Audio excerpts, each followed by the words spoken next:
Welcome to Popcorn Express, your ultimate movie review experts. Amadeus, 1984, a symphony of genius, envy, and madness. Some films stay with you long after the credits roll, and Amadeus is one of them. This 1984 masterpiece, directed by Milos Forman and based on Peter Shaffer's play, is a dazzling exploration of genius, envy, and the messy, haunting complexities of human ambition. The story isn't just about Wolfgang Amadeus Mozart, the flamboyant wunderkind whose music remains unmatched. It's also about Antonio Salieri, a man consumed by equal parts reverence and hatred for Mozart. It's a rich, layered drama wrapped in a decadent 18th century setting, where powdered wigs and Baroque costumes are as elaborate as the characters themselves. Setting the stage, A Tale of Two Men. The film begins with Antonio Salieri, played by F. Murray Abraham, now an old man in a mental asylum, confessing to the murder of Mozart, played by Tom Hulce. It's a bold opening hinting at a Shakespearean tragedy, where the crime is less about bloodshed and more about envy, an envy so corrosive it destroys both men. From here, the narrative spirals into Salieri's recollections of Mozart's rise and fall in Vienna's elite musical circles. Salieri, a respected court composer, finds his world shattered when he encounters Mozart for the first time. He expects to meet a dignified prodigy but instead finds a crass, giggling man-child who seems utterly undeserving of divine musical gifts. The juxtaposition is perfect. Mozart's music is sublime, celestial even, but his personality is as messy as a toddler's toy box. The genius of Amadeus lies in this dichotomy. Mozart is both otherworldly and painfully human. His music is transcendent, yet he's loud, reckless, and obnoxiously confident. It's maddening for Salieri, a man who has dedicated his life to music but realizes, in one devastating moment, that his own compositions are mediocre at best. The genius of Mozart, a human tornado. Tom Hulce's portrayal of Mozart is nothing short of brilliant. With his high-pitched giggle, "Oh, that laugh," and wild energy, he turns Mozart into a human tornado.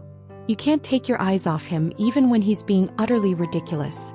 Yet Hulce also gives us glimpses of Mozart's vulnerability, his strained relationship with his father, his desperate need to be loved, and his financial struggles despite his undeniable talent.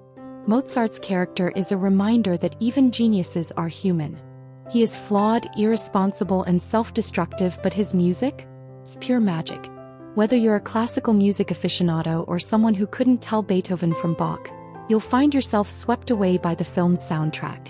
Every note feels like a divine gift, and you start to understand why Salieri feels both awed and crushed by Mozart's talent.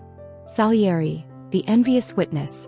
While Mozart's genius is the beating heart of the film, Salieri is its soul. F. Murray Abraham's Oscar-winning performance is a masterclass in subtlety and depth. Salieri is the quintessential tragic character, someone who recognizes greatness but cannot achieve it himself. He doesn't just envy Mozart, he envies God for bestowing such talent on someone so undeserving in his eyes. Salieri's internal conflict is both fascinating and heartbreaking. On one hand, he admires Mozart's work so deeply that he becomes his greatest advocate, even helping him secure commissions. On the other hand, he plots Mozart's downfall with cold precision, using his influence at court to sabotage Mozart's career at every turn. It's a twisted dynamic. Salieri becomes both Mozart's biggest fan and his worst enemy. One of the most poignant moments in the film is when Salieri hears Mozart's Requiem for the first time. The sheer brilliance of the composition overwhelms him, and for a fleeting moment his envy gives way to awe.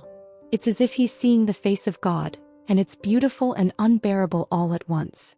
Vienna as a character. The opulent backdrop.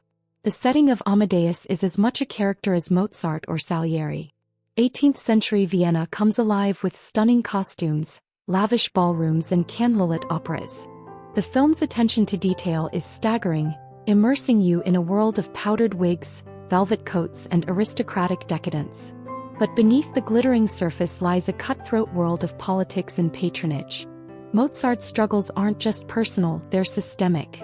He's an artist trying to survive in a society that values conformity over genius, a court that prizes Salieri's mediocrity because it's easier to digest. The opulence of Vienna becomes a stark contrast to Mozart's financial woes and eventual downfall, adding another layer of tragedy to the story. The music, a language of the divine. If there's one reason to watch Amadeus, it's the music. From the soaring arias of The Marriage of Figaro to the haunting beauty of the Requiem, the soundtrack is a character in its own right. The film doesn't just feature Mozart's music, it celebrates it. Scenes of Mozart composing are interspersed with performances of his work, and the result is mesmerizing. One standout scene is when Salieri deciphers Mozart's compositions.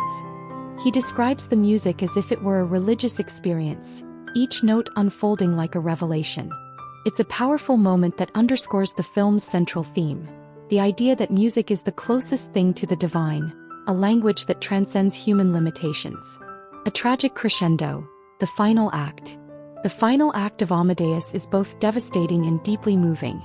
Mozart, worn down by illness, debt, and the weight of his own genius, is shown composing his Requiem. Salieri, in a perverse twist, becomes his assistant, helping him transcribe the music. It's a chilling yet oddly tender sequence, as if Salieri is finally acknowledging Mozart's greatness, even as he takes part in his demise.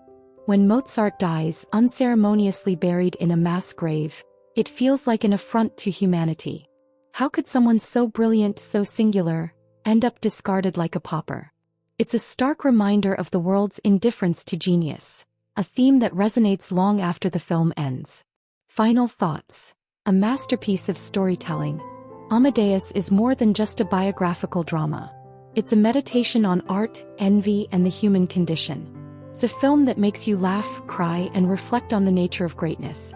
Milos Forman's direction is flawless, the performances are unforgettable, and the music is quite literally divine.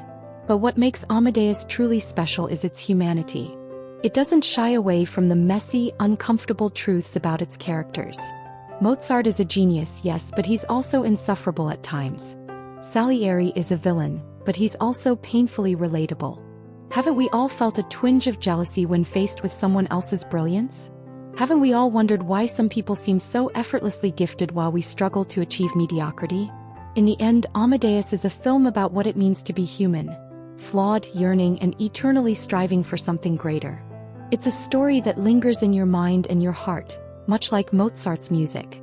And if you haven't seen it yet, do yourself a favor, watch it. Then watch it again. Because like all great works of art, Amadeus only gets better with time. Don't miss out on the magic. Subscribe now, share the excitement with your fellow movie buffs, and let's journey through the captivating world of films together. Stay tuned for more cinematic gems,